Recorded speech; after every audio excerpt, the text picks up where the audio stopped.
Indian অনেক celebrity আছে তিনটা চারটা বিয়ে করে। রায়হান রাফির সিনেমা চলে কিভাবে? এই যে মিশুক মনি ভাইয়া যিনি কাজ করলো, এত সূক্ষ্ম ওনার ব্রেন। আমি ইন্টারভিউ করেছি, ভাই আমার যাকে লাগবে আমি তাকে নিয়ে কাজ করব। বাংলাদেশে ধরেই নেয় নাটকে একটা মেয়ে কাজ করছে, তাকে আর সিনেমায় নেয়াই যাবে না।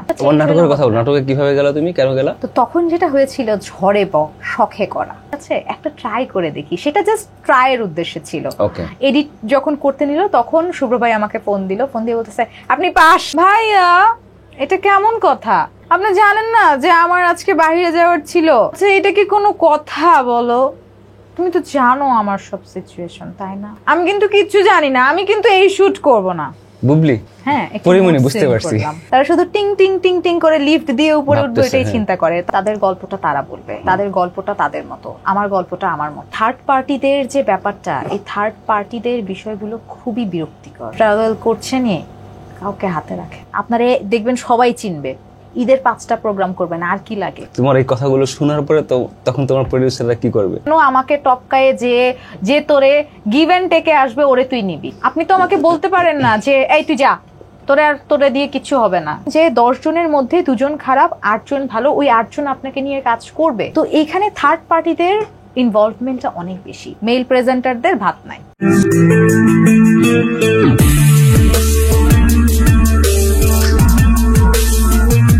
দর্শক, welcome to Manju Ahmed show. আপনাদের সঙ্গে আছি আমি নামিরা আহমেদ, এবং আজকে আমি ইন্টারভিউ করব হচ্ছে মঞ্জু আহমেদের। হোস্ট চেঞ্জ হয়ে গেছে, আমি আজকে থেকে এই শো কন্টিনিউ করব। কেমন আছেন? I am good. নামিরা, আমার শো নিয়ে নিছো? হ্যাঁ, একদম নিয়ে নিয়েছি। বলো, আমার ঠান্ডা লাগছে দেখো, কি চান্স পেয়ে গেছে। But anyways guys, welcome to my show Manju Ahmed show. আমার গেস্ট আজকে নামিরা আহমেদ। ও হোস্টিং করে, ও আমার খুব শো দেখে, এবং তার আসলে খুব অনেক গল্প, আসলে ওর গল্প প্রচুর। সেই গল্পগুলো আমি শুনতে চাচ্ছিলাম, অনেকদিন ধরে আমরা প্ল্যান করতেছিলাম, কিন্তু আসলে আজকে একেবারে হুটহাট উইদাউট এনি প্ল্যান হয়ে গেছে। আমি আজকে হুট করে ওকে বলতেছিলাম যে আমি আজকে থাকবো, তুমি আসো, নতুন সেট করতেছি। So yeah Namira, welcome. Thank you so আমার মাচ। ঠান্ডা লাগছে, সর্দি লাগছে, জ্বর লাগতেছে। সো ভয়েসটা আমি জানি আসলে কিভাবে নিচ্ছেন আপনারা। মোনাস খেতে হবে, তাই না? মোনাস খেয়ে আমি নাপা খাচ্ছি। আচ্ছা, নাপা জ্বরের আপা চলে গিয়ে নাপা দিয়ে গেছে। ওকে, সো নামিরা, আগে তো যেটা বলতেছিলাম যে তুমি শো দেখো মনে হয়। অবশ্যই, আমি মঞ্জু আহমেদ শো আজকে থেকে দেখি না। ছোটবেলা বলো, দেখে দেখে বড় হয়েছে, এই জিনিস বলো না। দেখে দেখে বড় হয়েছি, ব্যাপারটা এরকম না। যখন আমার কি যেন শৈশবের শুরু, তখন থেকে আমি দেখা শুরু করেছি। ওকে, আচ্ছা বলো শো কেমন লাগতো? কি না, আমার শো, এই শোটা সবসময় ভালো লাগতো, এবং এই শো এর স্পেশাল যে ব্যাপারটা, সেটা হচ্ছে যার যা ইচ্ছা, যেটা আসলে বলা যায়, অকপটে বলা যায়, এই ব্যাপারটা আমার ভালো লাগে। কারণ অনেক শোতেই হয় আমরা অনেক কথা বলে আসি, কিন্তু সেটা পরে কাট হয়ে নাই হয়ে যায়। দেখা যায় বলেছি একটা, সেটা হয়ে গেছে আরেকটা, মানুষ মিন করেছে আরেকটা। এই ব্যাপারটা খুবই বাজে একটা বিষয়। এর জন্য আমাকে অনেক শোতে অনেক সময় ডাকা হয়, আপু আপনি একটু গেস্ট হিসেবে আসেন, আপনার জার্নিটা শুনি। ভাই, আমি জার্নি বলতে চাই না। আমার জার্নিটা যদি আপনি আপনার মতো প্রেজেন্ট করেন তাহলে তো হবে না। এটা তো আমার জার্নি, এটা তো আমি সার্ভাইভ করেছি। সো এটা আমার মতো করে, তো আমি যেটা সার্ভাইভ করেছি আমি তো সেটাই বলবো, আমি তো বাড়তি বলবো না।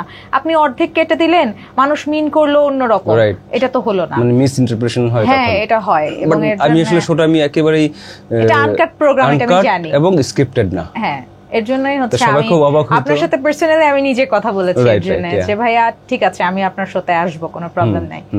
এই জিনিসগুলো হয়। তো হ্যাঁ, এটা অনেকেই অবাক হয় যে ভাই স্ক্রিপ্ট, এই কোশ্চেনগুলো কে করে, কে সাজায় দেয় না অল দ্যাট। তো এখানে কোশ্চেনের কিছু না, এটা ক্যাজুয়াল গল্প হয়। যখন শুনে যে আনস্ক্রিপ্টেড, আমি স্ক্রিপ্টেড শো করি না, তখন খুব অবাক হয়। বাট এনিওয়েজ, ওকে, নামিরা অনেক গল্প, ও আসলে অনেক কিছুই ফেস করছে মিডিয়াতেও। খুব বেশি দিন না, কয়দিন, 3 বছর। 3 বছরে ও আসলে পজিটিভিটির পাশাপাশি নেগেটিভিটিও দেখছে, সেগুলো আসলে শেয়ার করবে আজকে। ও শেয়ার করার পরে যেটা হবে সেটা আসলে রেসপন্সিবিলিটি ওর।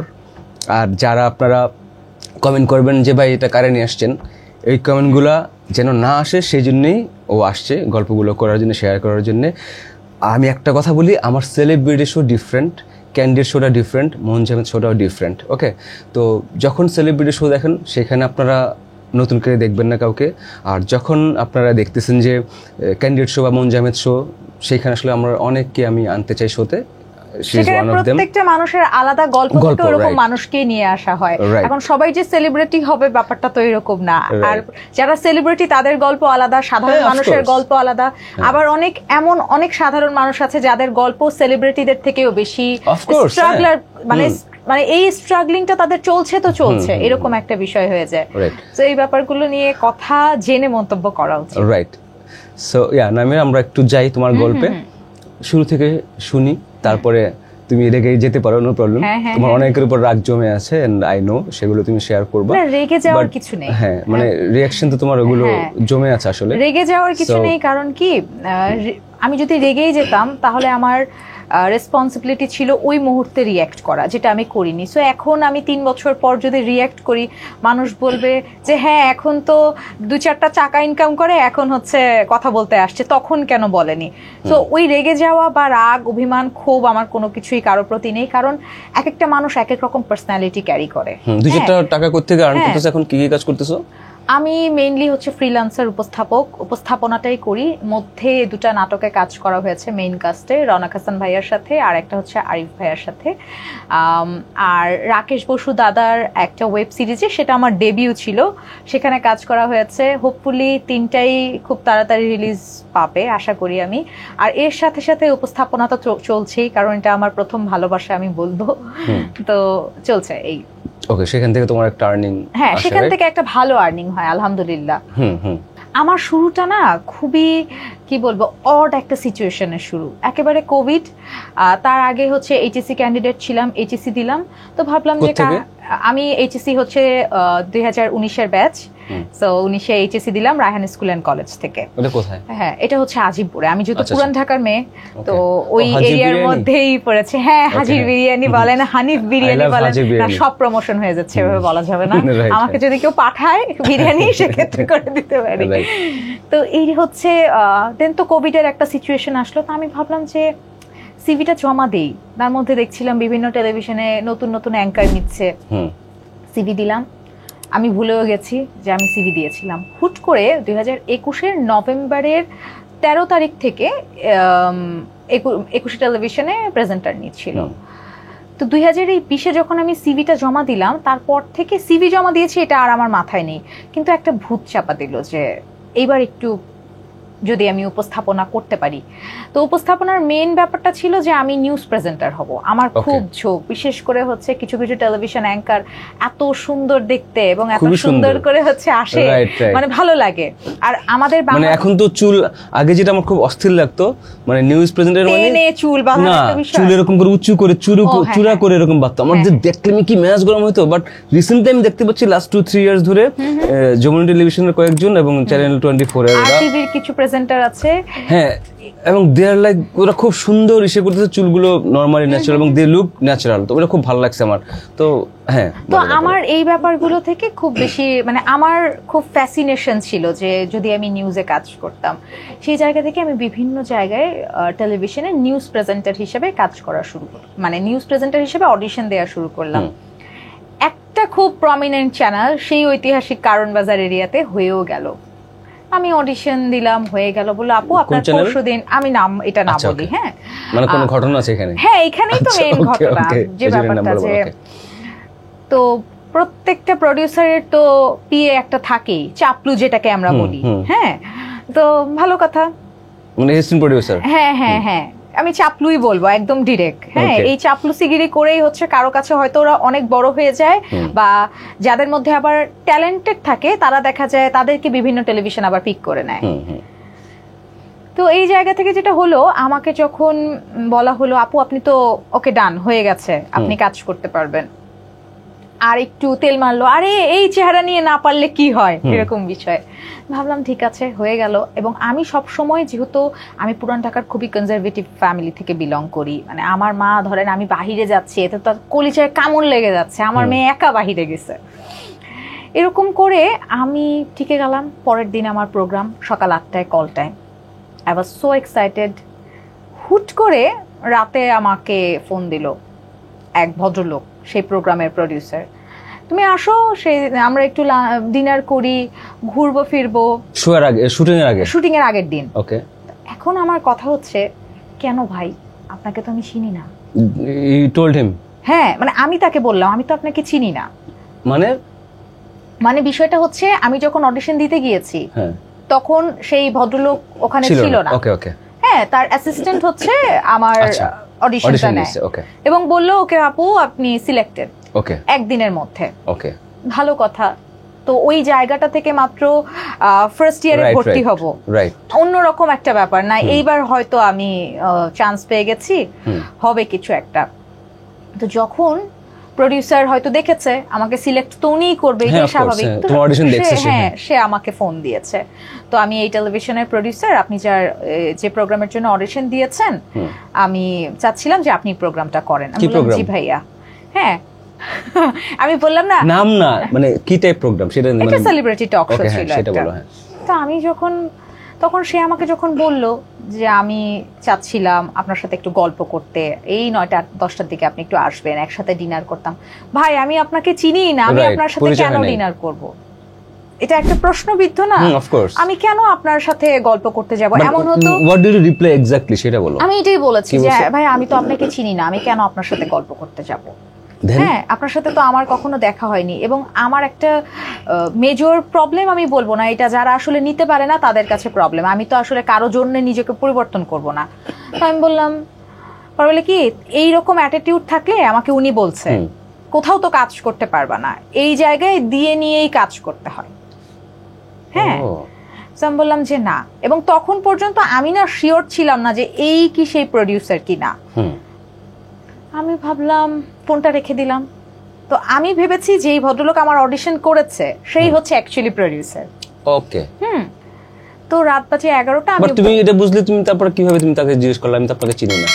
না, আমি তো আসলেই ওনাকে চিনি না। বাট তুমি যে ভাবছো যে ওই প্রোডিউসার যে অডিশন নিছে তোমার, না আমি তো ওই ভদ্রলোককে চিনি। মানে বিষয়টা আমি একটু ক্লিয়ারলি বলি যে অডিশন আমার করেছে উনি ছিল অ্যাসিস্ট্যান্ট প্রোডিউসার। হ্যাঁ, তো আমাকে যখন ফোন দিল, না উনি প্রথমে ফোন দিল। ফোন দিয়ে যখন বললো যে আপু আপনার তো হয়ে যাবে, ডান, আমি হচ্ছে আপনার পুরো সিভি জমা দিয়েছি, অডিশনের যে ক্লিপটা সেটা জমা দিয়েছি, এর মানে হয়ে গেছে। তো আমি কি ভাববো? ওকে, ওনার কাছ থেকে হচ্ছে আমার নাম্বারটা মেইন প্রোডিউসারের কাছে গেছে।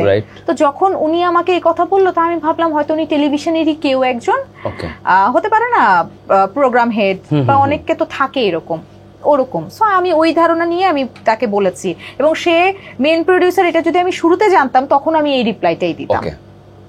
সে এটা বলে নাই তোমাকে যখন ফোন করছে? না, সেটা বলেনি। কি বলছে? বললো যে আমি তো এই টেলিভিশনে আছি, আপনি অডিশন দিয়েছেন, আপনি চাইলে আমার অনেকগুলো প্রোগ্রাম করতে পারবেন। প্রথমে প্রলোভন দেখানোর যে ব্যাপারটা থাকে। সো আপনি একটা এই টেলিভিশনটা হোল্ড করছেন, হ্যাঁ, তখনই তো আমি বুঝবো আপনি এই কাজটা আমাকে কিভাবে দিবেন, যে আপনি চাইলে আমার অনেকগুলো প্রোগ্রামে কাজ করতে পারেন। আপনার যদি সেই পজিশন না থাকে আপনি বলবেন কি করে? আমার মাথায় যখন এটা মানে নক করলো, তো আমি ডিরেক্টলি তাকে বললাম। বলার পরে আমি অ্যাসিস্ট্যান্ট প্রোডিউসারকে ফোন দিলাম যে ভাইয়া টেলিভিশন থেকে তো আসলে এরকম একজন ভদ্রলোকের ফোন এসেছে, তো আমি কি বলবো, আমি তো নিষেধ দিয়ে দিয়েছি। বলে কি আরে আপু উনি তো হচ্ছে আমাদের এই প্রোগ্রামের মেইন। আমি বললাম আচ্ছা তাহলে আপনি?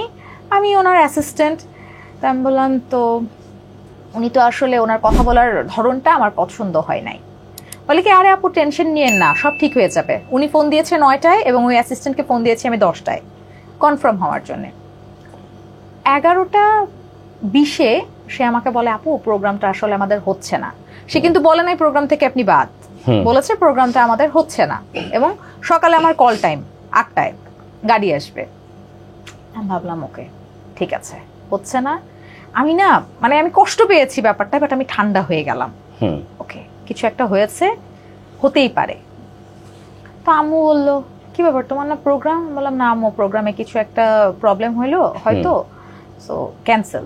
এখন আমার বাসা থেকেও কোনো রিঅ্যাক্ট নাই, কারণ আমি তো তাদেরকে বলিনি, কারণ আমি যদি বলি তখন তো আমি আসলে কাজ করতে পারবো না। আর এরকম একটা অনিশ্চিত জায়গা, মিডিয়াটা এটা কম বেশি আমরা যারা কাজ করি সবাই কিন্তু জানে যে এটা অনিশ্চিত একটা জোন। কখন কি হবে, 10 বছর পর আপনি এস্টাবলিশ হবেন কিনা, এটা কিন্তু মেনে নিয়ে কেউ আসলে, এটা যারা ডিটারমাইন্ড থাকে যে হ্যাঁ আমার এই জায়গায় এস্টাবলিশ হতেই হবে, তারা ওই রকম চিন্তা করে আসে। ফ্যামিলি কিন্তু আপনার এই দায়ভার নিবে না। তো আমাকে যখন বললো, আমি না খুব অবাক হয়ে গেলাম ওই ভদ্রলোকের এই অবস্থায়। এই ব্যবহারে আমি শকড পুরা।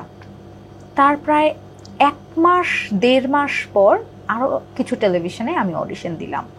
তো যেখানেই অডিশন দিতাম আমি আমার মাকে নিয়ে যেতাম। আমার একটা ব্যাপার ছিল যে আমার হবেই, আমি এর জন্য কিন্তু অডিশন দেইনি যে আমার হচ্ছে না কেন, আমি আমার জায়গা থেকে শিওর ছিলাম যে হবে। আমি কখনো এই কারণ খোঁজার চেষ্টাই করিনি যে আমার হচ্ছে না কেন, কারণ হচ্ছে না কেন এটা তো প্রথম ধাক্কাতেই আমি বুঝে গেলাম যে কেন হচ্ছে না। সো তারপর আরেকটা টেলিভিশনে আমার সিলেক্ট আমি হয়ে গেলাম। তখন এখনো টেলিভিশনটা বন্ধ হয়ে গেছে, সেটা মতিঝিলে। আচ্ছা, টেলিভিশনে গেলাম, তখন আমার বাবাকে নিয়ে গেলাম। হ্যাঁ আপু হয়ে যাবে হয়ে যাবে, এটাও গেল। আমি কেন যেন আমার মনে হচ্ছে যে না এখানেও আমার হবে না।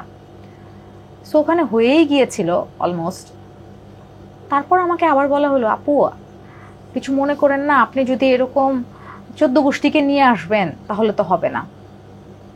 14 গোষ্ঠীকে কোথায় নিয়ে আসলাম? আমার গার্জিয়ান দুজন যিনি প্রধান, তাদের মধ্য থেকে যে কোনো একজনকে নিয়ে আমি ট্রাভেল করি।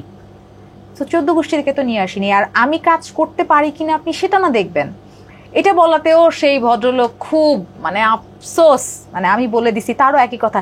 এইরকম অ্যাটিটিউড থাকলে তো মিডিয়াতে কাজ করা যাবে না। তাদের ব্যাপারটা এরকম যে মিডিয়াতে কাজ করলে সবাইকে নম করে কাজ করতে হবে। ভাই আমি তো আপনার প্রতি খুবই ভালোবাসা আমার উতলায় পড়তেছে, এক কথায় যদি বলি তো আমার তো ভালোবাসা উতলায় পড়ে না, আমি ভালোবাসা দেখাবো কিভাবে? ব্যাপারটা এরকম না, সরি টু সে আমি এরকম করে বলছি। আমি পুরান ঢাকার মেয়ে তো আমার আবার কোনো বাদ বিচার নেই, আমি যখন বলতে শুরু করি বলে দেই, তারপর যা হবে দেখা যাবে, কিছু তো একটা হবে। তো এখন এই উতলানো ভালোবাসা আমি তাদের আর নিতে পারছি না। এই নিতে না পারতে পারতে আমি খেয়াল করে দেখলাম কারণ বাজার থেকে শুরু করে আমার মোটামুটি সব টেলিভিশনে অডিশন দেয়া শেষ। ওকে, now what should I do? But nothing was happening. না, okay, now what should I do? এটা আমার বাদ পড়ে যাচ্ছে, সবটাতে বাদ পড়ে যাচ্ছে। শুধু মার অথবা বাবা কোনো একজন গার্জিয়ান আছে বলে অডিশন রাউন্ডে। that was the only reason? হ্যাঁ, নাকি তুমি ফ্লেক্সিবল ছিল না দেখে? না না না, ওরকম কিছু না। আমি আপনার অডিশনে তো হচ্ছে আমার ক্লিভেজ দেখানো তো কাজ না। না, অফ কোর্স। আমি নরমালি যেমন একটা ওয়েস্টার্ন ড্রেস ক্যারি করে অডিশন দিয়েছি এবং আমি জানি আমার হবে, যে কথাটা আমি বললাম। কেন হবে? কারণ আমার উচ্চারণগত কোনো সমস্যা নাই, যেটা প্রেজেন্টারদের প্রবলেম হয়। ম্যাক্সিমাম প্রেজেন্টারদেরকে এই প্রবলেমটাই সলভ করতে বলে যে আপনার যেটা করতে হবে আপনার উচ্চারণে কাজ করতে হবে। হ্যাঁ, আপনার বাংলা সঠিক হতে হবে, আপনার কি বলে বসার ধরন বা ওইরকম অ্যাটিটিউড ঠিক হতে হবে, ভেরি ফর্মাল, হ্যাঁ খুব ফর্মাল, এই ব্যাপারগুলো খুব মেইনটেইন করতে হবে। এবং আমার ছোটবেলা থেকে না এই জিনিসটা ছিল না। এর পেছনে কারণ হচ্ছে আমার মা খুব স্ট্রিক্ট। তার এখনো সেও পুরান ঢাকার পরিবার থেকে বিলং করে, কিন্তু তার উচ্চারণ এদিক সেদিক দেখবেন না। বা আমি যদি বলে দিলাম যে এটা হবেই তো, যাও তো আম্মু, এটা আবার কেমন কথা, এটা তুমি কেমন করে কথা বলো, আমার মায়ের টোনটা হচ্ছে এরকম। তো সেই জায়গা থেকে আমার স্কুলের টিচার থেকে কলেজের টিচার যারাই ছিল না কেন, তারা আমাকে বলতো তোর উচ্চারণ না খুব সুন্দর, তোর উচ্চারণ এদিক সেদিক হয় না। তো আমি এই জায়গাটায় আমি পুরো ডিটারমাইন্ড যে আমাকে বাদ দিচ্ছে, এটার কারণ আমি না, এটার কারণ হচ্ছে অন্য কিছু, ইন্টেনশন খারাপ। এখন আমি এখানে ইন্টারভিউ দিতে এসেছি, আমি যদি বলি ভাই আমি আম্মুকে নিয়ে আসবো, আমার মা তো আপনার কোনো ক্ষতি করছে না, কোনো ক্ষতি করবে না। আপনি বলবেন কি হ্যাঁ ওখানে বসুক, সমস্যা নেই, আসলে আমার এখানে তো ডেফিনেটলি হ্যাঁ। তো প্রবলেমটাই এটা হচ্ছিল। এবং এক এক এক এক করে আমি সব অডিশন ক্লিয়ার করে ফেললাম। এবং ক্যামেরার যে একটা ল্যাঙ্গুয়েজ, একটা সময় গিয়ে আমি সেটাও ধরে ফেললাম, অ্যাঙ্গেল বুঝে ফেলছো। হ্যাঁ, কোন দিকে কোন প্রোফাইল। আমি বলতাম যে ভাই আমার তো এই ডান দিকের প্রোফাইল ভালো হয় না, আমার সব সময় বাঁ দিকের প্রোফাইল ভালো হয়। সো আমাকে হচ্ছে ওভাবেই নিতে হবে। তো যখন এই জিনিসটা হলো, সামহাউ আমার সিভিটা গিয়ে পড়লো 21 টেলিভিশনের ইশরাফিল শাহিন ভাইয়ের কাছে। ওকে, তো উনি যখন নিল বললো ঠিক আছে অডিশন দিতে আসেন। তো তখন আমি আমার মাকে নিয়ে গেছি, কারণ আমার কথা হচ্ছে আমি জানি আমি ক্যাপেবল, এবার তুই নিবি না তোর প্রবলেম, আমি অডিশন দেয়া ছাড়বো না, কিছু তো একটা হবে। আমার একটু ঘাট তেরামো অভ্যাস আছে, এটা আমি স্বীকার করি একেবারে সবার সামনে। যেটা আমি বলবো হ্যাঁ আমি বলছি ভাই আমি এরকমই। তো আমি যখন অডিশন দিলাম তখন আম্মুকে নিয়ে গেছি, জাস্ট একটা সালোয়ার কামিজ পরা, তখন আমি কোনো ওয়েস্টার্ন পরি নাই কিছু না, একটা সালোয়ার কামিজ পরে উইদাউট এনি মেকআপ আমি অডিশন দিতে গেলাম। তো শাহিন ভাই বললো যে ওকে মেকআপটা এখান থেকেই হচ্ছে নিবে। অডিশন হলো, হওয়ার পরে ওখান থেকেও আমি শিওর ছিলাম 100% যে আমার হবে না।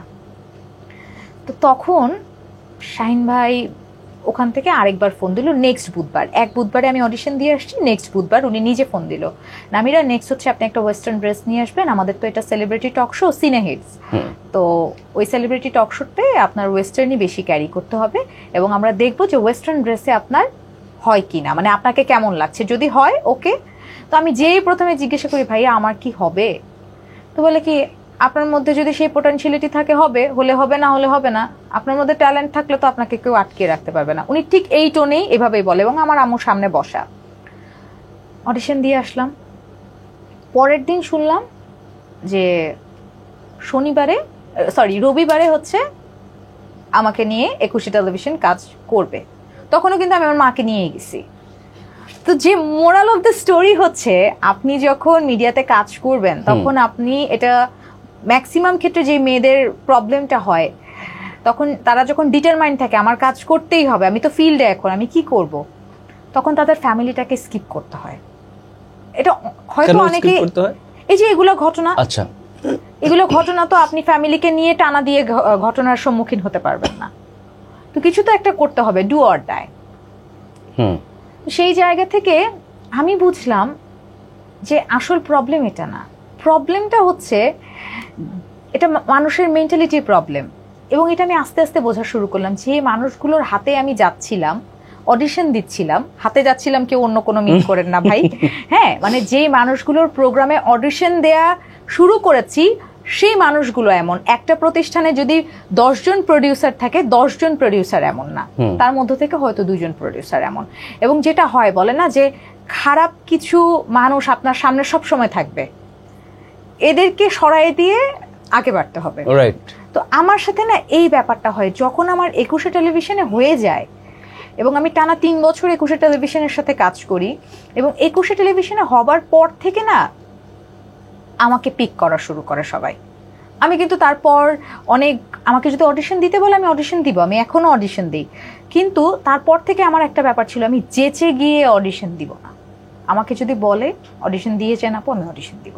এবং এরকম করতে করতে তারপরেও আমি অনেকগুলো টেলিভিশনে যখন অডিশনের জন্য ডাকলো অডিশন দিলাম, কাজ করার সুযোগ হলো, আমি কাজ করলাম। কিন্তু এই যে ঘটনাগুলো ঘটে এই জিনিসগুলো না একটা সময় গিয়ে নেওয়া যায় না, যখন একটা বছরে 365টা দিন এবং সেই 365 দিনের মধ্যে আমার মনে হয় না যে 20-25 দিন বাদ দিয়ে টানাই আমি অডিশন দিয়েছি। ওকে, কখনো টিভিসির জন্য, কখনো ওবিসির জন্য, কখনো হচ্ছে না নাটকের জন্য না, কখনো টেলিভিশন উপস্থাপকের জন্য, কখনো নিউজ প্রেজেন্টারের জন্য। মানে আমার প্রবলেম এটা না যে আমাকে নিচ্ছে না কেন, আমার প্রবলেম হচ্ছে যে আমাকে তুই নিবি না ঠিক আছে, আমার প্রবলেমটা বল যে আপু আপনার উচ্চারণগত প্রবলেম, বা আপু আপনার ক্ষমা ভালো না, আপনার ক্ষমা সেই নায়িকা ছাপ নাই বা আপনার উপস্থাপক ছাপ নাই, তো আমি দরকার লাগলে কসমেটিক্স করাই নিব, কিন্তু তুই বলবি তো আমার সমস্যাটা, তুই সমস্যা বলিস না কেন। কিন্তু ওদের মোরাল অফ দ্য প্রবলেমই একটা, সেটা হচ্ছে যে খেতে দাও তাহলেই তো কাজটা দিব। তো এই খেতে দেওয়ার ব্যাপারটা না অনেকেই থাকে যারা অনেক কম বয়সী, যে জিনিসটা আমি শুরুতেই, হ্যাঁ আমি কাউকে দোষ দিচ্ছি না, প্রত্যেকটা মানুষের আলাদা আলাদা গল্প আছে। হয়তো একটা মেয়েকে আপনি দেখছেন সে সব খুলে দিচ্ছে, কিন্তু যে দেখবেন ওর মা ক্যান্সারের সাথে ফাইট করতেছে, ওর আর কোনো অপশন নাই, তো এটা তো আপনাকে বলবে না, আপনি তো সেই গল্প শুনবেন না। আমাদের সমাজের মেইন প্রবলেমই হচ্ছে কিছু একটা যখন হয়ে যায় তখন মানুষ সবাই বলে আরে আপনার কি গল্প। হ্যাঁ, এটা আমি সব সময় বলি, যখন আপনার কিছু নাই তখন আসলে আপনি সেটা বলতেই পারবেন না, কারণ আপনার কথা তো শুনবে না। আজকে আমি 3 বছর কাজ করেছি বলে আমি মঞ্জু আহমেদের শোয়ে এসেছি, আমি না কাজ করলে আসতে পারতাম না। আমার যদি অডিশন চলতো তখন কেউ আমাকে বলতো না যে এসে কথাগুলো বলে যান, বাট আমার এখানে আসে, ঠিক আছে না, আমি জাস্ট একটা এক্সাম্পল দেখছি। এখন আপনি তো আপনার এখানে আসে, আপনি বলতে পারেন আপনি এক্সেপশনাল কোনো কিছুতে এক্সাম্পল হবে না। তো ঘটনাগুলো এরকম ঘটতে ঘটতে না অনেক মেয়েরাই অনেক সময় ট্র্যাপে পড়ে যায়। আমার নিজের চোখে দেখা আমাদেরই, আমি যে 21 টেলিভিশনের পরে যে টেলিভিশনের সঙ্গে কাজ করার সুযোগ পেয়েছি সেখানে দেখলাম যে একটা মেয়ে, মানে ওর কোনো, মানে ওর থাকে না আমাদের কোনো একটা ড্রেস আমি ফ্লেক্সিবল না, তবুও সে পড়ছে। এর কারণ কি? ওর ওই মুহূর্তে টাকা দরকার। তাকে দেখলে মনে হতো কি যে সে টায়ার্ড, মানে সে আর নিতে পারতেছে না, তবুও সে কন্টিনিউয়াসলি তার মনকে জোর করে সে কাজ করছে। পরবর্তীতে যেটা দেখলাম যে তার ফ্যামিলিতে কেউই নেই, একটা ছোট বোন আছে, সেই বোনটাকে নিয়ে সার্ভাইভ করা, ঢাকা শহরে একটা মানুষকে নিয়ে চলা যে কতটা ডিফিকাল্ট, এটা হয়তো আমি 1-1.5 বছর পরে জানলাম। তো এই যে গল্পগুলো, এই গল্পগুলো মানুষ শুনতে চায় না, এটা সবচেয়ে বড় প্রবলেম। এবং এই জিনিসগুলো শুধু যে মেয়েদের সাথে হয় তাও না, এমন অনেক মানুষ আছে ওদের ছেলেদেরকেও লাগে, মানে ছাড়বো না, কাউকে ছাড়বো কেন, এরকম একটা বিষয়। ছেলেদের ব্যাপারে তুমি কিভাবে জানো? ছেলেদের ব্যাপারগুলো, এই জিনিসটা কিভাবে জানি, এটার পিছনে একটা মজার স্টোরি আছে। আমার একটা ফ্রেন্ড আছে, তো ওকে না সবসময় দেখতাম, দেখতে খুবই সুন্দর, কিন্তু থাকে না যে আপনি জানতেছেন যে এই মানুষটার মধ্যে সেই পোটেনশিয়ালিটি আছে, কিন্তু সে কেন পারছে না, এটা একটা ব্যাপার। তো আমাদের না সবার একটা প্রশ্ন ছিল, ভাই এরকম একটা মানুষ কেন পারছে না? লুক ওয়াইজ ঠিক আছে, বডি ফিটনেস সব কিছু ঠিক, হাইট ঠিক আছে, সে মডেলিং করবে, কিন্তু সবসময় পেছনের দিকেই থাকে, তাকে সামনে আর আসা যায় না। আমি বললাম, কিরে তোর প্রবলেমটা কি? আর বলে কি, অনেক প্রবলেম দোস্ত, অনেক প্রবলেম। হ্যাঁ, তো এরকম করতে করতে যখন আমি কাজ করি অলমোস্ট 1.5 বছরের কাছাকাছি, এবং সামহাও একটা অ্যাসাইনমেন্টে, মডেলিং অ্যাসাইনমেন্টে কাজ করার সুযোগ আমার হয়, তখন এই ঘটনাগুলো দেখলাম। কিছু কিছু মানুষ, ওদের ছেলেদেরও লাগে। ওকে, দেন তোমার ফ্রেন্ড কি কাজ করছে? হ্যাঁ, না ও তো নিষেধ দিয়ে দিত বলে সঠিক প্ল্যাটফর্মে এখন পর্যন্ত নেই। ওকে, কিন্তু এই যে জিনিসগুলো না, এটা হয়। তোমার হ্যাঁ, সিচুয়েশন চেঞ্জ হইছে? হ্যাঁ, সিচুয়েশন এখন চেঞ্জ হয়, যে বললাম না, যখন মানুষের আর্নিং করা শুরু করে তখন সিচুয়েশন অটোমেটিক্যালি চেঞ্জ হয়ে যায়। তোমাকে কিছু করতে হয় নাই? না, কিছু করতে হয়নি। তো এটাই হচ্ছে ব্যাপার, কিন্তু করতে হয় নাই তাই বলে তো দেখা গেল যে একটা বছর আমার জীবন থেকে পানির মতো করে ফুরফুর করে চলে গেল। হ্যাঁ, এই 1 বছর হয়তো আমি যদি কোনো একটা কোর্স করতাম বা অন্য কোনো ফিল্ডে থাকতাম, হয়তো আমি অনেক কিছু শিখতে পারতাম, কিন্তু এই একটা বছর আমি অডিশনই দিলাম। একটা বছর আমি অডিশনে দিলাম, মানুষ চাইলে কি না পারে। সো একটা বছর আমি স্ট্রাগল করেছি, কাজ করার এখন সুযোগ পাচ্ছি। তবে আরেকটা ব্যাপার কি, মানুষের আরেকটা প্রবলেম আছে, আমাদের সোসাইটির প্রবলেম এটা, সেটা হচ্ছে তারা মনে করে যে মিডিয়ারই সব প্রবলেম। ভাই, মিডিয়ার সব প্রবলেম না, এখানে মেন আরেকটা প্রবলেম হচ্ছে কর্পোরেট লেভেলের কিছু মানুষ এখানে ইনভলভ হয়েছে। লাইক, হ্যাঁ, যে আমার তো আমি 3-4 লাখ টাকা ইনভেস্ট করতে পারবো, যে ওই মেয়েটাকে দিবেন, ওই মেয়েটাকে দিবেন, ওই মেয়েটাকে পাঠাবেন। এই যে প্রবলেমটা, এটা যে মিডিয়ার প্রবলেম, যে জিনিসটা আমি শুরুতেই বলেছি যে 10 জন প্রডিউসারের মধ্যে 2 জন খারাপ হতে পারে, বাকি 8 জন ভালো। হ্যাঁ, কিন্তু এই যে থার্ড পার্টি গুলো এসে হচ্ছে ঝামেলাটা পাকায়, যে কর্পোরেট শো, একটা মেয়ে তো কর্পোরেট শো না করলে সার্ভাইভ করতে পারবে না। টেলিভিশনে তো কেউ আপনাকে পার প্রোগ্রাম 10,000 টাকা দিবে না, আপনি ভালো করে জানেন যে টেলিভিশন প্রোগ্রামে 10,000 টাকা এভাবে দেয় না। এটার জন্য অনেক প্রমিনেন্ট হতে হয়, বা কোনো একটা সেলিব্রিটি যদি থাকে, যে সেলিব্রিটিটার অনেক নাম ডাক আছে, তাকে আপনার পার প্রোগ্রাম হয়তো 10,000 15,000 দিবে, কিন্তু নর্মাল প্রেজেন্টারদেরকে দেয় না। রাইট, তারা উঠেই কর্পোরেট শো করে। সো এই যে থার্ড পার্টিগুলো হচ্ছে এখানে এসে ঝামেলাটা বাঁধায়। হ্যাঁ, আমি ওই যে ওরে নিয়েন, ও তো আমার কিছু একটা, আসলে কিছুই না ভাই, বলেন যে ওর সাথে আপনার কিছু একটা ছিল, সবাইরে বোন বানান কেন? লজ্জা লাগা উচিত, ওই মেয়েটার সাথে আপনি ছিলেন, আপনার লজ্জা লাগে না কেন? মানে মিডিয়ার ব্যাপারটা হচ্ছে, সবাই, কিছু কিছু মেয়ে আছে, সবার কথা বলবো না, 100-এর মধ্যে আপনি 80% মেয়ে এরকম পাবেন, ভাইয়া আমার তো খুব পেটে ব্যথা। ভাই তুই এটা এখানে বলতেছিস কেন? ওষুধ খা। পেটে ব্যথা মিন্স মানে এমনিতেই বলতেছে, ভাইয়া আমার তো খুব পেটে ব্যথা, আমার তো খুব মাথা ব্যথা। কেন বলতেছে এটা? এমনি, মানে থাকে না, আমার চুলকায়, ভাল লাগে না তো, এখনো বুঝি নাই বিষয়টা এরকম, যে একটু আহ্লাদি, একটু আহ্লাদি হইতে হয় না, একটু আদর নেবে, সিম্পথি নেবে, সেটাও সে প্রোডিউসারকে বলবে না। আমার যে প্রবলেম, আমার ওই প্রবলেমে হয়তো আমার মাথা ব্যথা, আমি অসুস্থ, সেটা আমি প্রোডিউসারকে না বলবো যে ভাইয়া আজকে আমাকে একটু তাড়াতাড়ি ছেড়ে দিয়ে, আমি একটু অস্বস্তি বোধ করছি। তোমার যে স্পন্সর, তারে ফোন দিয়ে বলার তো দরকার নাই, ভাইয়া আমার তো খুব পেটে ব্যথা, আমার তো খুব মাথা ব্যথা, আমি তো উঠতে পারছি না। হ্যাঁ, তারপর আমার তো আজকে আমার পাপ্পির জন্মদিন, আমার পাপির জন্মদিন, ওই যে আমার বিড়ালটা আছে না, ও খুব অসুস্থ, ওকে ডক্টরের কাছে নিয়ে যেতে হবে। আর এই ইউনিটের ওখানে যারা যারা টেলিভিশনে কাজ করে, এই যে এখানে আমরা 4 জন আছি, আমি, আপনি, একজন ক্যামেরাতে আছেন, আরেকজন ক্যামেরাতে আছেন, আরেকজন হয়তো আসবেন যিনি কিনা এই ফ্লোরটা পরিষ্কার করবে। তো ওই ফ্লোর যে পরিষ্কার করবে, তার সেই মানুষটার সময়ের ভ্যালু আপনি দিবেন না? মানলাম সে আপনার কাছ থেকে টাকা নিচ্ছে, তো ওই ভ্যালুটা আপনি দিবেন না? বুঝতে পারছি। আপনি হুট করে স্পন্সরকে ফোন দিয়ে বলেন, ভাইয়া আমার খুব পেটে ব্যথা, আমার তো পাপির জন্মদিন, আমার তো হ্যাঁ না, কেন ভাই? এখনো সেরকম এরকম এখনো হয়। এবং এর জন্য যেটা হয়, রিয়েল অ্যাকচুয়ালি ট্যালেন্ট যেটা, সেটা পড়ে যায় এবং একটা সময় গিয়ে দেখবেন তারা আর কাজ করতে চায় না, হারিয়ে যায়। আপনি চেনেন সবাইকে, আরে ওই মেয়েটা তো খুব ভালো কাজ করে কিন্তু সে কাজ করবে না, বা ওই ছেলেটা তো খুব ভালো কাজ করে, ও কাজ করবে না। বাংলাদেশে এখনো মেইল প্রেজেন্টার খুব কম পাওয়া যায়। কেন পাওয়া যায় না? এটা কারো প্রশ্ন না, কিন্তু খুবই কম। এটা কিন্তু কারো প্রশ্ন না। এক ইন্টু ভাইয়াকে হয়তো সবাই চিনে, তবে তারও হয়তো কোনো একটা গল্প আছে, স্ট্রাগল আছে। আপনার জায়গা থেকে আপনার স্ট্রাগল আছে। আর প্রেজেন্টার কি মরে গেছে না? আর ছেলেরা কথা বলতে পারে না? সমস্যাটা কোথায়? এত বড় দেশে এত বড় একটা ইন্ডাস্ট্রি, বাংলাদেশ ইন্ডাস্ট্রি কিন্তু এত ছোট না। ছোট করে রাখছি। হ্যাঁ, আমরা ছোট করে রেখেছি। এখানে কি মেল প্রেজেন্টার নেই? আচ্ছা, হ্যাঁ, কিন্তু কেন চান্স পায় না কেন? আপনি টেলিভিশনে যে এমন অনেক সাংবাদিকদের দেখবেন যারা নিউজ প্রেজেন্টার সব মেয়েরা, না এমন অনেক সাংবাদিকদের দেখবেন, মেইল সাংবাদিক, যাদের কথাবার্তা শুনে আপনি প্রেমে পড়ে যাবেন। তারা এত সুন্দর করে শব্দ চয়ন করে, কিন্তু তাদেরকে বড় বড় প্রোগ্রাম করতে দেয়া হয় না। রাইট, হোস্টিং এ নাই বা নিউজে নেই। কেন নেই? কেন? ওর দেখবেন স্ক্রিপ্টও লাগবে না, ওর মাথায় যে ট্যালেন্ট আছে আপনার মতো সামনে 10 জনকে সে বিক্রি করে দিতে পারবে, কিন্তু ওদেরকে নেয় না। স্পন্সরের দরকার হয় না, স্পন্সর শুধু মেয়েদেরকে চায়, স্পন্সরদের মেয়েদেরকেই দরকার। সুন্দর চেহারা দেখবে, হ্যাঁ, চেহারা দেখবে, অন্য কিছু দেখবে, মেয়ে লাগবে। ভাই, ওই মেয়েটাকে পাঠান, একদম আইডেন্টিফাই করে বলবে ওই যে আপনার টেলিভিশনের ওই প্রোগ্রামের ওই মানুষের ওই মেয়েটারই লাগবে। ওকে। এই যে প্রবলেমগুলো, এই প্রবলেমগুলো নিয়ে আমরা কথা বলি না।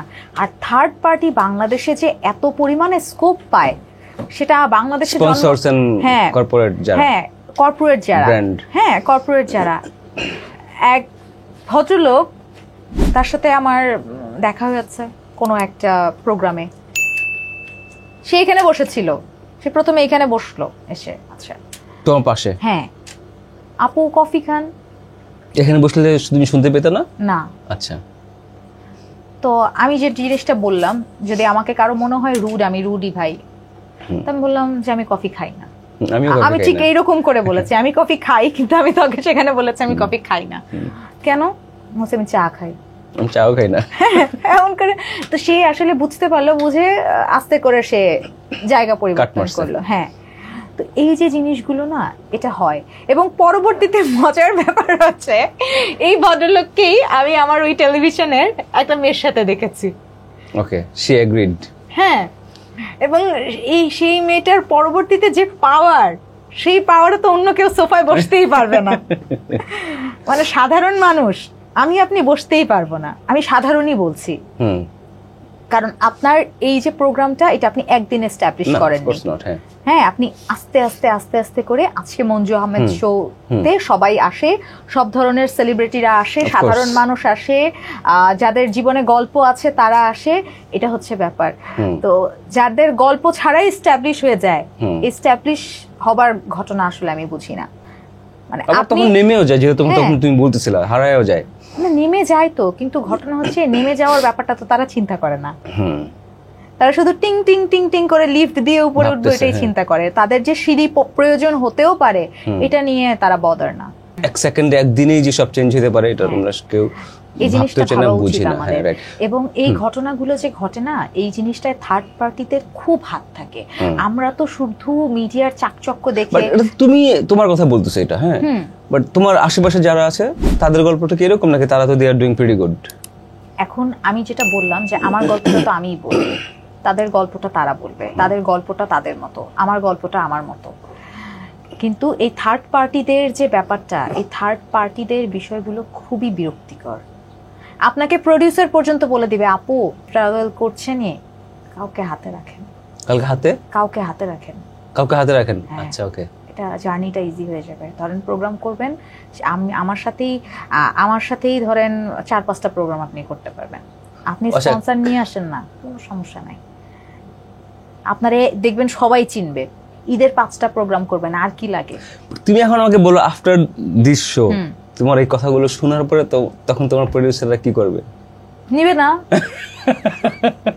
তাইলে হ্যাঁ, তাহলে কি হবে তোমার? না তাহলে কিছু হবে। বিষয়টা কি, ওই যে আমার প্রবলেম ওইটা কখনো ছিলই না যে আমাকে নিবে না, হ্যাঁ, এটা আমার প্রবলেম ছিল না। আমার প্রবলেম হচ্ছে তুই আমাকে কারণ বলবি, রাইট, কেন নিচ্ছিস না, হ্যাঁ রাইট। আমার প্রবলেম বলবি, আমি ওই প্রবলেমে আমি যদি পারি সলভ করার ট্রাই করব। আমার যদি সলভ করার মতো ক্যাপাবিলিটি না থাকে তাহলে আমি সরে যাব। কিন্তু তুই কেন আমাকে টপকায়ে যে তোরে গিভ এন্ড টেকে আসবে ওরে তুই নিবি? তোর এত চুলকানি কেন? আমার প্রবলেম হচ্ছে এইটা।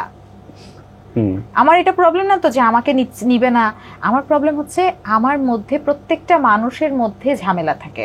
সৃষ্টিকর্তা কাউকে একদম পারফেক্ট বানায় না, রাইট, হ্যাঁ পারফেক্ট কাউকে বানায় না। তো আমাকে আমার প্রবলেমটা বলো। আপনি আমাকে বলতে পারেন না নামিরা তুমি এই অ্যাঙ্গেলে বসো না, তোমাকে দেখতে বাজে লাগছে, এটা আমার একটা প্রবলেম না, আমি অ্যাঙ্গেলটা বুঝতেছি না, তো আপনি আমাকে বলেন। হ্যাঁ রাইট, আপনি তো আমাকে বলতে পারেন না যে এই তুই যা, তোরে দিয়ে কিচ্ছু হবে না, তুই বলার কে? বিষয়টা এরকম, আপনি তো এটা আমাকে বলতে পারেন না। আমার মেইন প্রবলেমটাও এটা। আর যে জিনিসটা আমি শুরুতেই বললাম যে 10 জনের মধ্যে 2 জন খারাপ, 8 জন ভালো, ওই 8 জন আপনাকে নিয়ে কাজ করবে। কিন্তু এই যে 2 জন মানুষগুলো, এরা ছত্রাকের মতো, এদের কাজই হচ্ছে মেয়েদেরকেও এরা পাঠায় দেয় যে আপু আপনি ওর সাথে যান না, দেখেন না ওর সাথে আপনি 4-5টা কাজ পাবেন, 2 জনে ইজিলি কাজ করব। এটা একটা প্রবলেম। ওকে, এটা খুব বড় একটা, এটা এখনো তুমি ফেস করতেছো? এখনো এটা চলছে এবং এটা একদিনে যাবে না, এটা একদিনে হয়তো কখনোই যাবে না, কজ তুমি না গেলে অন্যরা তো যাচ্ছে, তাই না? অন্যরা তো যাচ্ছে, তুমি তো যাচ্ছ না, কিন্তু অন্যরা তো যাচ্ছে, না হলে এত শো কিভাবে করতেছে? একই চেহারা কেন দেখতে পাচ্ছ তুমি? বিকজ অফ দ্যাট, এটাই তো রিজন না? তো এখানে থার্ড পার্টিদের ইনভলভমেন্টটা অনেক বেশি। কর্পোরেট শো করছে, বড় বড় কর্পোরেট শো করছে। একটা শো ধরেন আপনার দুবাই আছে, মানলাম একটা মেয়েকে আপনি দুবাই নিয়ে গেলেন, ওই মেয়ে দুবাই, মালদ্বীপ, অন্যান্য জায়গা পুরো পৃথিবী ঘুরে অর্ধেক ঘুরে চলে আসলো কিভাবে ভাই? ওই কর্পোরেট শো করে হয়তো সে 2 লক্ষ টাকা পেয়েছে, 5 লক্ষ টাকা পেয়েছে। ভাই যে পরিমাণে প্লেন ফেয়ার, আপনি কিভাবে ঘুরেন? তো আমি ঘোরাকে দোষ বলছি না, আপনার বাপের থাকলে ঘুরেন, আমার বাপের থাকলে আমিও ঘুরবো। কিন্তু কিছু কিছু ব্যাপার না, মানুষ যে খুব প্রতিবাদী হয়ে যায়, হ্যাঁ আমি ঘুরছি তো কি হয়েছে?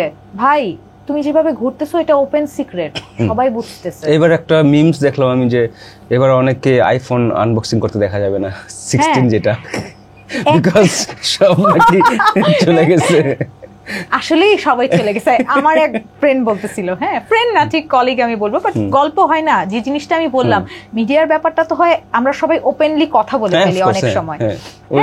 একটা সময় গিয়ে যখন আমরা ওপেনলি কথা বলি তখন হয়তো কিছু মানুষের কাছে খারাপ লাগে, কিছু মানুষের কাছে ভালো লাগে। তো আমাকে বলতেছে দোস্ত বাড়ি ধারায় থাকি, কিভাবে পেমেন্ট গুলা করবো বল? বলছি কেন দোস্ত, মানুষ কই? বলে কি যা কাটা গায়ে লবণ দিস না তো, এগুলো বলিস না। এইবারকার কাহিনী 5th আগস্টের কাহিনী। হ্যাঁ আচ্ছা, মানে 5th আগস্টের কাহিনী। 10 আগস্টে হচ্ছে তার ফোন আর রিসিভ করে না, নাই 10 আগস্টে ফোন আর রিসিভ করে না, নাই তো বাড়ি ধারার ভাড়া দিবে তো কিভাবে দিবে?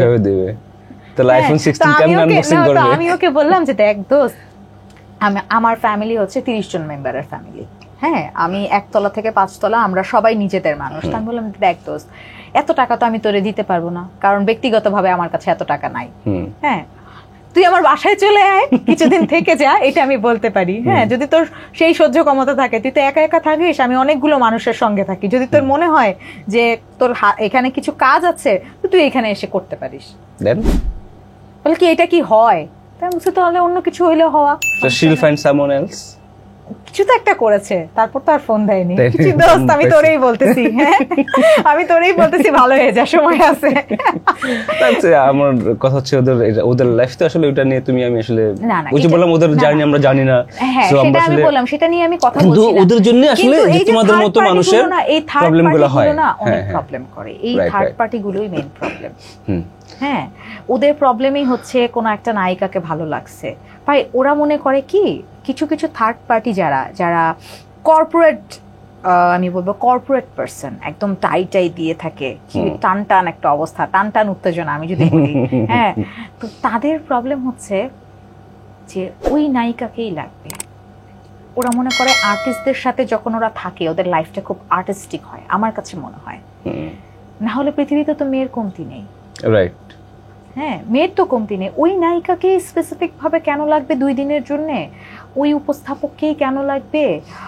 তারপর হচ্ছে ওই টেলিভিশনে গল্প করতে পারে যাইবে ওই নায়িকাটা, তারপর হচ্ছে বা অন্য কোথাও যে জব করে, হয়তো ওই মেয়েটা অন্য কোনো নর্মাল একটা জায়গায় জব করে, তাকে সে দেখতে ভালো, ওই মেয়েটাকেই কেন লাগবে? বা তোমার চাকরি তো থাকবে না।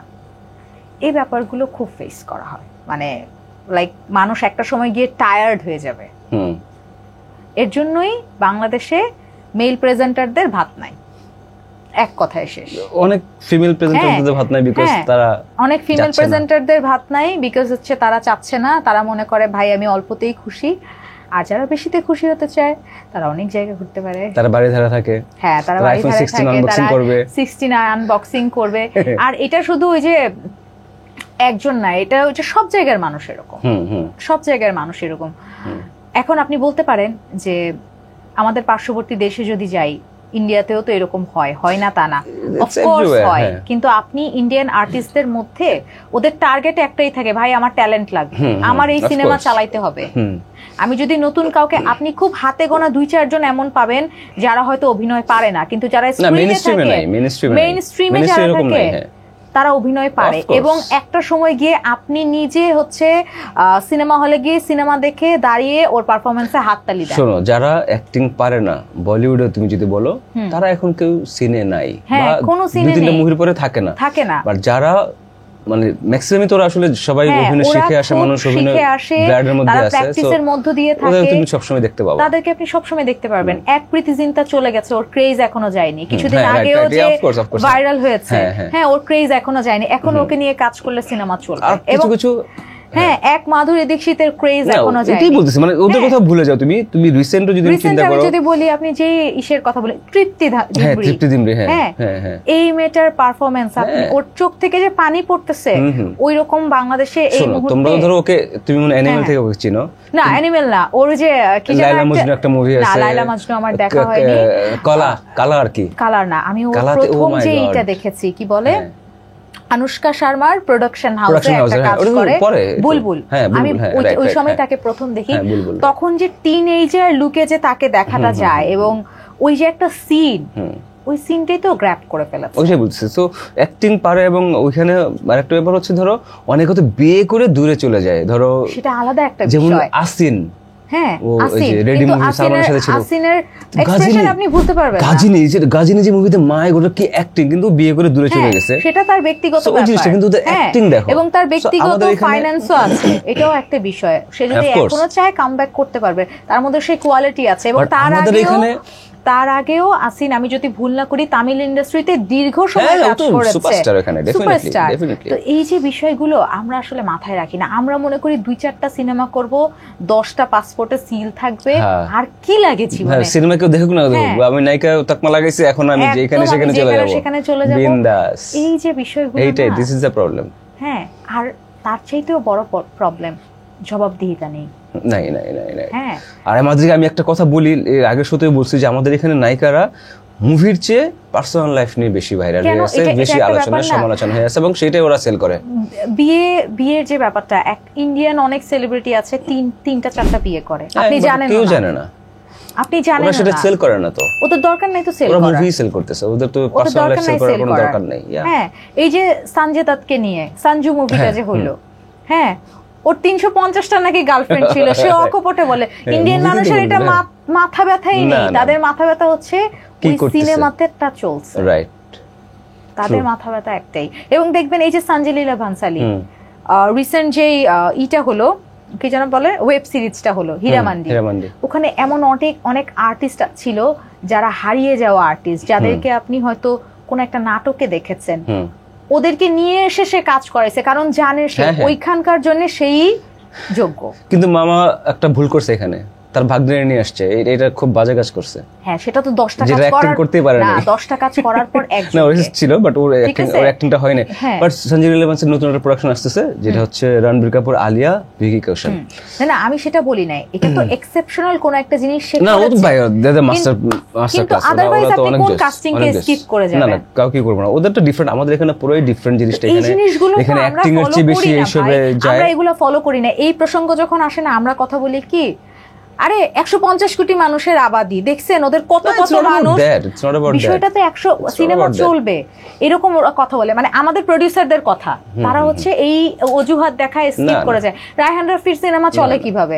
অফ কোর্স রায়হান রাফির সিনেমা চলে কিভাবে? Right, yeah. আমি অন্যদের কথা নাই বলি, এই যে মিশুক মনি ভাইয়া যিনি কাজ করলো, উনি এত সূক্ষ্ম, উনি কিন্তু অনেক বয়স তা না, আমি উনি সিমিলার এইজেরই হব, এত সূক্ষ্ম ওনার ব্রেন। আমি ইন্টারভিউ করেছি এবং তার কথা হচ্ছে ভাই আমার যাকে লাগবে আমি তাকে নিয়ে কাজ করব, আমার দরকার নাই। আমার যদি মনে হয় নাটক থেকে কাউকে নিয়ে কাজ করার আমি করব, আমার যদি মনে হয় আমার ওকে নিয়ে সিনেমার ওকে নিয়ে কাজ করতে হয় করব, আমার যদি নিউ কামারকে নিয়ে কাজ করতে মনে হয় আমি করব। কিন্তু বাংলাদেশে এটা না, বাংলাদেশে ধরেই নেয় নাটকে একটা মেয়ে কাজ করছে তাকে আর সিনেমায় নেয়াই যাবে না। কেন ভাই? তো অভিনয়ই করে এখন নাটকে। চেঞ্জ হয়েছে অবশ্য, হ্যাঁ কিছুটা তোমার নাটকের কথা বল, নাটকে কিভাবে গেলা তুমি, কেন গেলা? নাটকে তুমি তো উপস্থাপনা করতে চাইছো, হ্যাঁ, মিউজিক হ্যাঁ। যেতে চাইছো, নাটকে কেন, অ্যাক্টিং এ কেন? না অ্যাক্টিং এ কেন, সেটা হলো সেটা আমাকে রাকেশ বসুর দাদার ওখান থেকে একটা কল আসে। তো কল আসার পর বলে যে এই ক্যারেক্টার করতে হবে। তো তখন যেটা হয়েছিল ঝড়ে বক, মানে শখে করা, হ্যাঁ। এবং তো পরবর্তীতে আমি ভেবেছিলাম আমি করব না, কিন্তু যখন আমি কাজটা করলাম ওয়েব সিরিজে, মমো আপু লিড কাস্টে ছিল, আমি না খুব অ্যাপ্রিসিয়েশন পেয়েছি, যেটা দরকার। আমি খুব অ্যাপ্রিসিয়েশন পেয়েছি এবং একজন ডিরেক্টর তো আসলে সে তো ক্যাপ্টেন অফ দ্য শিপ, তাই না? সে তো বলতে পারে যে কার থেকে কি হবে কি হবে না। এবং তার সাথে আমার কখনো দেখাও হয়নি, জাস্ট তার এজেন্সি থেকে, একটা এজেন্সি থেকে আমাকে কল আসে যে এই কাজ আপনি করবেন কিনা। সেই সুবাদেই পরের দিন তাদের সাথে আমার বসা এবং আমি সিলেক্টও হই, কাজও করলাম। তো এখানে এসব কোনো ফেস করতে হয় না, কিচ্ছু ফেস করতে হয়নি। সে আমাকে চিনে না, আমি তাকে চিনি না। সে হয়তো আমার প্রোফাইল, বিভিন্ন জায়গায় তো আমাদের প্রোফাইল ঘোরে, সেই জায়গা থেকে হয়তো পেয়েছে। দেন তার অ্যাসিস্ট্যান্ট হয়তো ছিল, আপু আমাকে ফোন দিয়ে বলল এরকম এরকম করবেন কিনা। বললাম ঠিক আছে একটা ট্রাই করে দেখি, সেটা জাস্ট ট্রাইয়ের উদ্দেশ্যে ছিল। এবং পরবর্তীতে খুব অ্যাপ্রিসিয়েশন পেয়েছি, কারণ যেই দিন শ্যুটটা ছিল অফিসের, আমার একটা অফিসিয়াল লেডির শ্যুট ছিল এবং ওই অফিসটা জুড়ে সম্পূর্ণ ক্যারেক্টারটাই আমার। তো যখন বললো রে না না হবে হবে হবে, ভাল লাগতেছে, স্ক্রিনে পারবি চালায় যা, তখন আমার মনে হলো যে এরপর থেকে আমার ট্রাই করা উচিত। তারপর শুভ্র ভাইয়ের কাজ করলাম রওনাক হাসান ভাইয়ের সাথে। রওনাক হাসান ভাইয়ের সাথে কাজ করে, রওনাক হাসান ভাই তো অনেক বড় মাপের আর্টিস্ট। ওনার মানে উনি যে জিনিসটা করলো যে আমাকে খুব খুব ফ্লেক্সিবল করে নিল, হবে না হওয়ার কিছু নেই। এবং সে আমাকে এমন করে বলে, আরে প্রথম দিন কাজ করতেছিস, আমার তো প্রথম দিন এর চেয়ে মানে বাজে অবস্থা ছিল, হবে না কেন, ট্রাই তো কর। তো 8টা থেকে 12টার পরে, দুপুর 12টার পরে আমি একটু ফ্লেক্সিবল হয়ে গেলাম যে না ভাই এই সামনে উনিও মানুষ। এবং পরবর্তীতে ওই কাজটা যখন করলাম, এডিট যখন করতে নিল, তখন শুভ্র ভাই আমাকে ফোন দিয়ে বলতেছে আপনি পাস, অভিনয় হবে। তারপর আলম আসাদ মিন্টু ভাইয়ের একটা কাজ করলাম। উনি যখন আমাকে নিয়ে কাজ করলো ব্লক একটা নাটকে, তখন কাজ করার পরে সেই দিনই আমাকে বলতেছে তুমি অভিনয় ভালো করো, প্র্যাকটিসের মধ্যে থাকলে আরো ভালো হবে। তো তখন আসলে আমি ক্লিয়ার হয়ে গেলাম যে 3টা জায়গায় কাজ করলাম, সবাই যেহেতু অ্যাপ্রিসিয়েট করলো, এর মানে হয়তো আমি আগে এটাকে কন্টিনিউ করব। অভিনয় করো তো আমাদের সাথে। আমি তোমার কি বলো, কি ক্যারেক্টার দিব আমাকে? আপনি কি ক্যারেক্টার দিব আপনাকে? এখন কেন অভিনয় করতে হবে? চলো একটু করি আমরা, আরে দেখি। না এখন দেখা যাবে না, এটা স্ক্রিনে যখন দেখছো। আচ্ছা আমার ইন্ডিয়ান কোন আর্টিস্ট এরকম করতো না, দেখছো তোমরা এরকমই করো। তোমাদের সেই গার্ডস নাই, এরকম কোনো কিছু নাই আমার মধ্যে, সেই গার্ডস আছে। চলো গার্ডস পে মত যাইয়ে, ঠিক আছে চলো। কি বলবো, আমি কিছু একজন অভিনেত্রীর নকল করি। হ্যাঁ চলো, নাম বলে দিব না, আমরা গেস করব, আপনারা গেস করবেন। কিন্তু আমি কিন্তু এখানে নাম বলবো না কোন অভিনেত্রীর করেছি। হ্যাঁ অ্যাকশন অ্যাকশন বলেন। আচ্ছা ওকে, এই ডিরেক্টর অ্যাকশন বলো। 5 4 3 2 1 0 অ্যাকশন। ভাইয়া এটা কেমন কথা? আপনি জানেন না যে আমার আজকে বাইরে যাওয়ার ছিল, আপনি এমন করলেন কেন? সামনে পিছু ওই সাইড থেকে বলতেছে, আরে তুমি টেনশন করতেছো কেন, আমি সব দেখতেছি। এখন আমার টার্ন। আচ্ছা এটা কি কোনো কথা বলো? তুমি তো জানো আমার সব সিচুয়েশন, তাই না? তারপরও এমন করলা।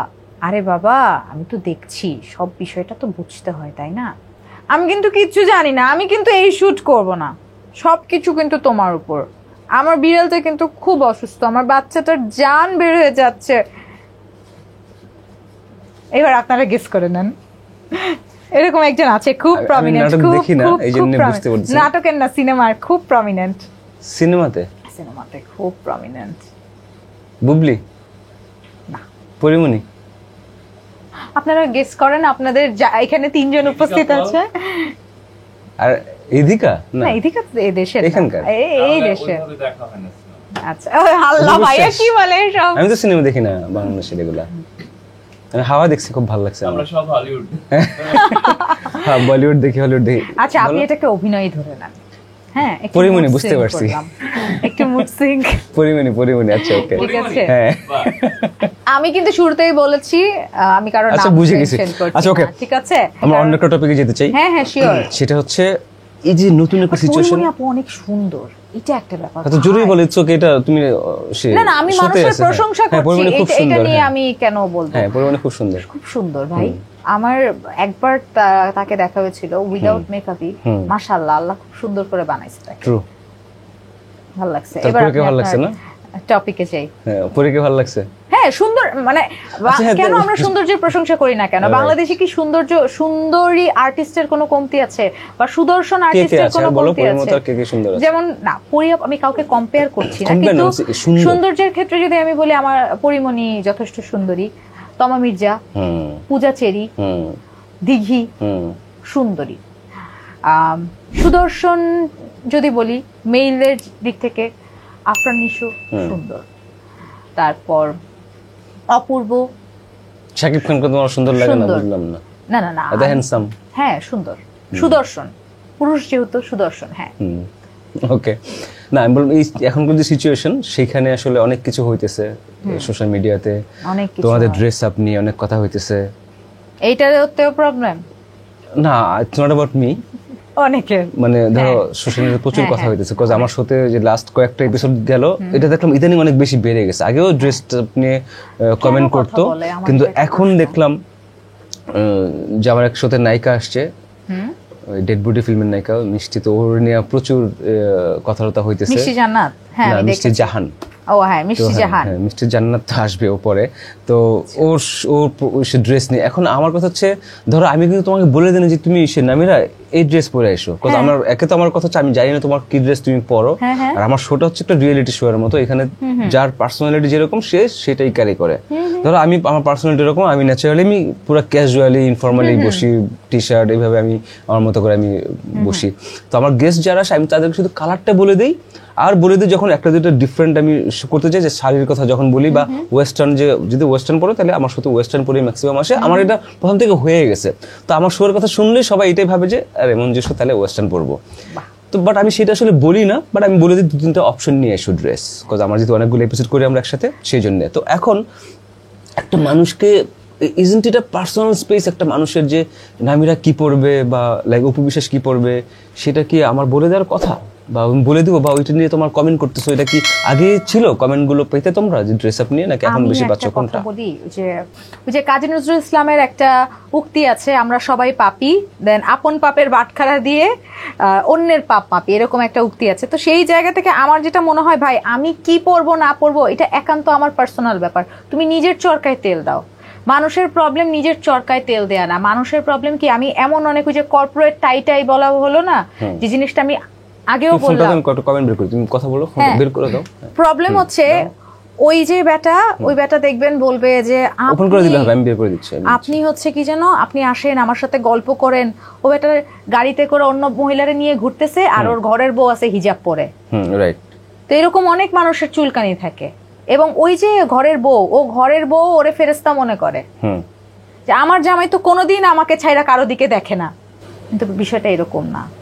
সো আমাদের আগে নিজের দিকে তাকানো উচিত। এখানে আমি কয়েকটা কমেন্ট তোমাকে, মানে তুমি কি কমেন্ট পাও ন্যাচারালি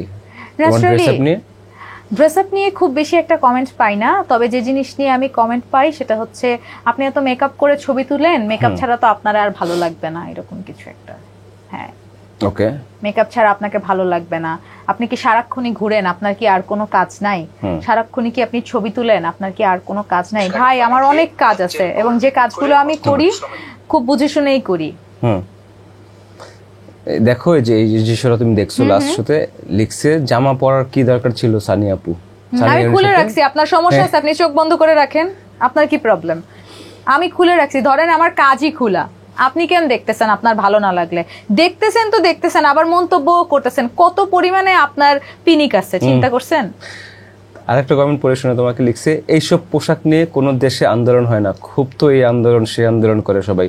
20 বছর আগেও সেলিব্রিটিরা আমাকে বলছে না, ওই যে ওই শোতে 20 বছর আগেও সেলিব্রিটিরা স্টাইল করতো, এমন অসভ্য হয়ে ক্যামেরার সামনে বসে ইন্টারভিউ দেওয়ার সাহস হয়নি। এটা আমেরিকা না, এটা বাংলাদেশ। 20 বছর আগেও আপনারা দেখতেন, 20 বছর পরেও আপনারা দেখবেন, এবং যতদিন আপনারা দেখবেন আমরা সেলিব্রিটিরা দেখাবো। মানে আমরা সেলিব্রিটি না, বাট হ্যাঁ, আমরা যারা শোবিজ ইন্ডাস্ট্রিতে কাজ করি আমরা এভাবেই চলি, আমরা এভাবেই চলবো। আপনার প্রবলেম হলে আপনি পর্দা করেন। হ্যাঁ, আপনার চোখের পর্দাটা করা উচিত। আপনি কোনো একটা মেয়েরে দেখতে আপনার খুব ভালো লাগতেছে, তারপর আপনি এক্সপেক্ট করতেছেন যে ওই মেয়ের ক্যারেক্টার আইডেন্টিফাই করতেছেন, অথচ আপনি নিজের দিকে তাকাচ্ছেন না। এটা খুব অড একটা ব্যাপার। আগে নিজেকে ঠিক করেন। এখন অনেকেই হয়তো এই পর্দা বিষয়টাকে কেটে কেটে বিভিন্ন ভাবে বলবে যে ফেমাস হওয়ার জন্য, তারপর হচ্ছে কি যেন কন্ট্রোভার্সি ক্রিয়েট করার জন্য এই কথাটা বলেছি। ব্যাপারটা হচ্ছে আপনাকে কোনো ধর্মেই জোর করে কোনো কিছু করানোর কথা বলেনি। দেখো এই যে এই কমেন্টটা পড়ো, উদাসীন আশরাফ কমেন্টটা কি পড়ছে পড়ো, জোরে পড়ো।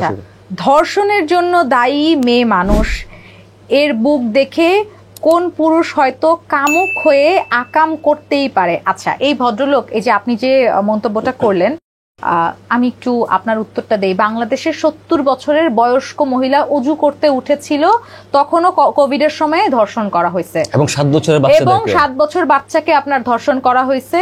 7 মাসের বাচ্চাকে দেখলেও পুরুষ মানুষের পিনিক উঠে। এখন আপনার এই পিনিক তো কমানোর দায়ভার ওই 7 মাসের বাচ্চার না, 7 বছরের বাচ্চার না, বা 70 বয়সের মহিলা যে অজু করতে উঠছে তারও না। এবং এমন অনেক পাগল দেখবেন যে রাস্তায় ঘুরে তাকে আপনারা প্রেগনেন্ট করে ছেড়ে দেন। তো এই ধরনের মন্তব্য করার আগে আপনারা চিন্তা করে মন্তব্য করেন। আপনার ভালো নাই লাগতে পারে, আপনার আমাকে ভালো নাই লাগতে পারে, আপনি স্কিপ করে যান না। আপনার তো দরকার নাই আমাকে দেখার, তাই না? আপনি কেন আমাকে দেখছেন, আবার মন্তব্য করতেছেন? শুধু দেখবেন না, দেখবেন ওই ব্যাটা জোর করে জুম করে করে দেখবে যে ওই জায়গায় কোনো তিল আছে কিনা। তো আপনি কেন নিজেকে উত্তেজিত করেন? কোনো দরকার নাই তো, এত উত্তেজনা কেন? প্রবলেম ওর, কিন্তু দোষটা হচ্ছে ব্যাপার আপনি আমার সামনে ইন্টারভিউ করছেন, আপনার কোনো প্রবলেম নাই, তো ওই ব্যাটা টেলিভিশনে দেখে তার এত প্রবলেম। আমার জিজ্ঞেস করে যে মঞ্জু ভাই এই পাশে বসে কেমনে এগুলা শুটিং করে, সে কন্ট্রোল করতে পারে মঞ্জু ভাই, যেটা আপনি পারতেছেন না। কন্ট্রোলের চেয়ে বড় কথা হচ্ছে ভাই আমি তোর ক্লাসে তো বিলংই করি না, আমি তো এরকম করে ভাবি না। ঠিক আছে, সে বুঝে, তোর তো মাথার মধ্যে পাপ জমে আছে, ময়লা জমে আছে, তোর ময়লা জমে আছে। মানুষের প্রবলেমই তো এইটা যে মিডিয়ার মেয়ে মানে, মিডিয়ার ছেলে মানে খারাপ। হ্যাঁ, এই জিনিসটা আমারও ছিল একটা সময়, এই জিনিসটা আমারও ছিল, যেটা সত্য কথা। যখন 1 বছর আমি এই কাহিনীগুলো টলারেট করেছি না, আমার কাছে মনে হয়েছে শালা সবাই খারাপ। কিন্তু আস্তে আস্তে বোঝা শুরু করেছি যে সবাই খারাপ না। যখন দুজন মানুষ ছত্রাকের মতো ছড়ানো শুরু করে, তখন না আপনার নিজের কাছে অস্বস্তি বোধ হয়, এবং সেই সুবাদে আপনার মনে হয় কি ও আমার সাথে এরকম করেছে, ওর মধ্যেও এই প্রবলেমটা আসছে। কিন্তু ও দেখবেন আপনারা নিয়ে বদারই না, ওর আসে যায় না, আপনি ন্যাংটা থাকলেও আসে যায় না। ও দেখবেন ও বউকে নিয়েও ভালো আছে, ওর কিন্তু এই জিনিসটা প্যারা নাই। ও হয়তো এসে জিজ্ঞেস করলো আপু ভালো আছেন, কিন্তু আপনার কাছে ওইটাও খারাপ লাগবে। তো এই জিনিসগুলো মানুষ আস্তে আস্তে বোঝা শুরু করে। যেমন আমি আস্তে আস্তে এই ব্যাপারগুলো বুঝতে পেরেছি যে না, একটা জায়গায় 20% মানুষ তো খারাপ হবেই। এখন আমি যদি 20% মানুষের ছত্রছায়ায় চলে যাই, সেটার দায়ভার তো আমার, সেটার দায়ভার তো বাকি 80% মানুষের না। রাইট। তো আমার হয়তো সরে যেতে হবে, না হলে আমার নিজের মার্কটা ঠিক করতে হবে। যে রিসেন্টলি দেখো 2-1 দিনের মধ্যে কক্সবাজারে যে ঘটনাটা দেখছো তুমি, রাইট? কোন একটা মেয়ের ড্রেস আপ নিয়ে কয়েকটা ছেলে তাদেরকে মারতেছে, ভাইরাল ভিডিও দেখলাম কয়েকটা। মানে হু দ্য হেল আর দে? ওদেরকে যে রাইটটা কে দিছে? না এদেরকে রাইট দিতে হয় না তো। এদের মেইন প্রবলেমই তো হচ্ছে এটা। বাংলাদেশের দুইটা প্রবলেম আছে, আরো মেজর প্রবলেম। এক হচ্ছে বিচার বিভাগ স্বচ্ছ না, এই কথাটা বলছি, এটা হয়তো অনেকে অনেকভাবে নিবে। দ্বিতীয় হচ্ছে গণমাধ্যম কথা বলে না, গণমাধ্যম ম্যাক্সিমাম গণমাধ্যম বিকৃত। আমি একটা স্বাধীন দেশে বাস করেছি, আমি চোর, আমি চুরি করেছি, সংবিধানে লেখা আছে আমার কি বলে, আমার শাস্তি হচ্ছে 2 বছরের কারাদণ্ড এবং অর্থদণ্ড। আপনি আমাকে ফাঁসিতে ঝুলাইতে পারেন না, তো আপনি ফাঁসিতে ঝুলানোর কে? দেখবেন ওখান থেকে ফোন আসবে, স্যার ওই যে স্যার বলছে ওরে হইতাছে গুম করে দিতে, ওরে ফাঁসি দিয়ে দেন, যাবজ্জীবন দিয়ে দেন ওরে। তুই কে গুম করার? ড্রেস আপ নিয়ে যেটা হয়েছে সেটা আমি শুনতে যাচ্ছিলাম তোমাদের। মোরাল অফ দ্য স্টোরি তো এটা, মোরাল অফ দ্য স্টোরি তো এটা। শুধু যে সেলিব্রিটিদের ড্রেস আপ নিয়ে প্রবলেম হয় বিষয়টা এরকম না। এই যে এই জায়গা থেকে অনেকে হেঁটে যাবে না, হ্যাঁ, এদেরও কিছু কিছু পুরুষের এদেরও কমেন্ট এরকম থাকে, মোবাইল চালাইতেছে রাস্তার কোনায় দাঁড়ায়া, দেখছিস ড্রেস আপ করছে না, সব দেখা যাইতেছে। তুই কে ভাই এই কথা বলার? এই যে তুই মন্তব্যটা করলি, তুই যে খোঁচাটা মারলি, এখন যদি তোর এক কইসা থাপ্পড় লাগায় তখন তুই কি বলবি? তখন বলবি যে আমি তো এভাবে বলি নাই কথাটা। তো মেইন প্রবলেমই তো এটা। আমরা বলবো তো বলবোটা কোথায়? আপনি ধরেন কোন একটা মন্ত্রী মিনিস্টারের ছেলে, এর মানে আপনি যা ক্রাইম করবেন সব মাফ? সেটাই হচ্ছিল। আপনি কর্পোরেট ইন্ডাস্ট্রিতে আছেন, এই কর্পোরেট ইন্ডাস্ট্রির কত হারামজাদা, আমি একেবারে এরকম করে বলি, ফোন দিয়ে বলে এটারে পাঠান ওইটারে পাঠান। কেন ভাই? ওদেরকে আপনার কারো বাবার মেয়ে মনে হয় না? কারো বোন মনে হয় না? কারো বউ মনে হয় না? আপনার মেয়েটারে অন্য কেউ চাইলে তো আপনি পাঠাবেন না। আপনার বউরে যদি বলে ভাবি খুব সুন্দর, তখন তো আপনার খুব গায়ে লাগবে, তখন আপনি ওরে পারলে ফাঁসিতে ঝুলাই দিবেন। তো অন্যর মেয়েকে আপনার মেয়ে মনে হয় না? অন্যর বউকে আপনার বউ মনে হয় না? এই মানসিকতাগুলো তো আসলে মনে করলাম, কালকে একটা দেখতেছিলাম ফেসবুকে, একজন লিখছে যে ঘরে জামাই থাকতেও যেই মেয়েরা অন্য ছেলেদের পিছনে ঘুরতেছে বা পরে গিয়ে করতেছে এবং ভাব নিতেছে যে না অন্যজন যখন করতেছে তখন সেটা নিয়ে তুমি লিখতেছো, বাট নিজে এটা করতেছো। জামাই আছে নিজের, কিন্তু তার বয়ফ্রেন্ডও আছে, মাশাআল্লাহ, তোর সেই লেভেলের। হ্যাঁ, এটা নিয়ে সে লিখতেছে এবং যখন অন্য কাউকে দেখে যে আর ওর বয়ফ্রেন্ড আছে, জামাই আছে, তখন সে সেটা লিখতেছে কিন্তু নিজেও এটা করতেছে। এটাই তো প্রবলেম, এটাই তো প্রবলেম। মানে আমার ব্যাপার হচ্ছে আমি পাপী। তো আমাদের সোসাইটি কি চেঞ্জ হয়ে গেছে এখন? না, কোথায় চেঞ্জ হইছে? ওকে, মানে সোসাইটি এখন এরকম বেশি। শোনেন, সরকার পতন হইলেই সোসাইটি চেঞ্জ হবে না। সোসাইটি তো সরকারের সাথে ইনভলভ না। সরকার জানে যে আমার সোসাইটি এমন, এর জন্য এগুলা হচ্ছে। না হলে আপনি 15 বছর কেন মেনে নিবেন এগুলা? আপনার তো 15 বছর আগে প্রতিবাদ করার কথা ছিল যে আয় আমার সাথে অন্যায় হইতেছে। তাহলে তো সরকার 15 বছর ক্ষমতায় থাকে না। বলেন 15 বছর আপনার গায়ে জোর ছিল না? না, আমি জানতে চাচ্ছি তুমি মানে বিইং আ গার্ল, তুমি ডেফিনেটলি বিয়ে করবে কয়েকদিন পরে, এটা কিভাবে দেখো? এটা কিভাবে দেখছি? এই যে বললাম, এটা তো নিজের মানসিকতা। আমি আমার মেন্টালিটিটাই চিপ মেন্টালিটি। তো আমি অন্যকে তো বলবোই, আমার তো কাজই হচ্ছে যাদের মানসিকতা ছোট তাদের। তোমার হাজবেন্ড আরেকজনের সাথে পরকীয়া করতেছে, ওইটা গেল, ও চাইবে আমি হিজাব পরে থাকি, আমি আপনারে বলি তো। এখন ধরো তুমিও করতেছো, তো সেটা কিভাবে হ্যান্ডেল করবা? তোমার আমারও সেম প্রবলেম আছে। আমার হাজবেন্ড পরকীয়া করতেছে, আমি যদি আমার জায়গা থেকে বলি, আমি সুন্দর ওই জায়গা থেকে চেপে যাব, বাবা তোমার সাথে আমার অ্যাডজাস্ট হচ্ছে না। বাট তুমি যদি পরকীয়া করো, তোমার যদি বয়ফ্রেন্ড থাকে, আমি যদি পরকীয়া করি তাহলে আমার লেভেল ওর লেভেল তো সেম। ধরো তোমার জামাইটা ভালো, বাট তুমি পরকীয়া করতেছো, তোমার বয়ফ্রেন্ড আছে, তো আমার কোন লেভেলের মধ্যেই পারি না, আমি ওর চেয়ে খারাপ। But that's what's really happening না? সেটা নিয়ে তো এখন কথা হচ্ছে। জিনিসটা তো এখন ইজ ইট আ স্টাইল? না না, এটা স্টাইল না তো, এগুলা ফাতরামো, এগুলা ছোট লোকি। ওকে, যে আমার বাবা এক ব্যাটারে দিয়ে হয় না, ওর প্রবলেমটাও সেম, যে আমার এক বেটিরে দিয়ে হয় না। ওকে, এবং এটার সলিউশন একটাই, যখন আপনারা মানুষের নিজের মেন্টালিটি ব্রড মেন্টালিটি থাকবে যে ওই মেয়েটার যা আছে আমার বইয়েরও সেম আছে। সাইজের ডিফারেন্ট হইতে পারে, হ্যাঁ সাইজের ডিফারেন্ট হইতে পারে, কিন্তু ঘটনা হচ্ছে যে এই বিষয়গুলো আসলেই মানা উচিত। এগুলো নিয়ে তো আমরা কথা বলি না। ওকে, একটু পজিটিভ কিছু বলো তারপরে শেষ করি। পজিটিভ কিছু আমি কি বলবো, Anything? আসলে বললাম না নেগেটিভ এমন কিছু দেখতে দেখতে, যদিও তুমি বা আমি আসলে- এগুলো নেগেটিভিটিকে আমার সামনে আসতে দেই না, কিন্তু এই ঘটনাগুলো বা এই বিষয়গুলো আমি এখন একেবারে কি বলবো আমার কমফোর্ট জোনে এসে কথা বলি। হ্যাঁ, বাট তুমি শেয়ার করতে পারি একটু ভালো লাগতেছে তোমার আজকে? হ্যাঁ, এখন হালকা ভালো লাগতেছে লাগছে একটু আমার কাছে। তুমি শেয়ার করতে মানে বলতেছিলা যে বিষয়টা কি ভাইয়া, ভাই আমি সব জায়গায় শেয়ার করতে পারবো না, আই ওয়ান্ট টু এই শেয়ার। ব্যাপারগুলো নিয়ে আমাদের কথা বলা উচিত। হুম আমাদের প্রবলেম হচ্ছে আমরা নিজেরকে বিবেচনা করি না। আপনি দেখবেন যারা এস্টাবলিশ, যেই মেয়েরা ফাইন্যান্সিয়ালি খুব এস্টাবলিশ, ধরেন আপনি কর্পোরেট লেভেলেরই একটা মেয়ের কাছে গেলেন, ভাই ও 12 ঘন্টা কাজ করে আর বাকি 6 থেকে 7 ঘন্টা সে নিজের প্রতি দেয় যে এই কাজগুলোকে আমি কিভাবে করব, ওর সময় নাই তো আপনাকে নিয়ে চিন্তা করার। রাইট। আপনি 10 ঘন্টা কাজ করতেছেন, বাকি 5 ঘন্টা চিন্তা করতেছেন এই কাজগুলোকে কিভাবে করলে আমি আসলে এগোবো, আপনারও সময় নেই চিন্তা করার, কারণ আপনার তো সময় দরকার।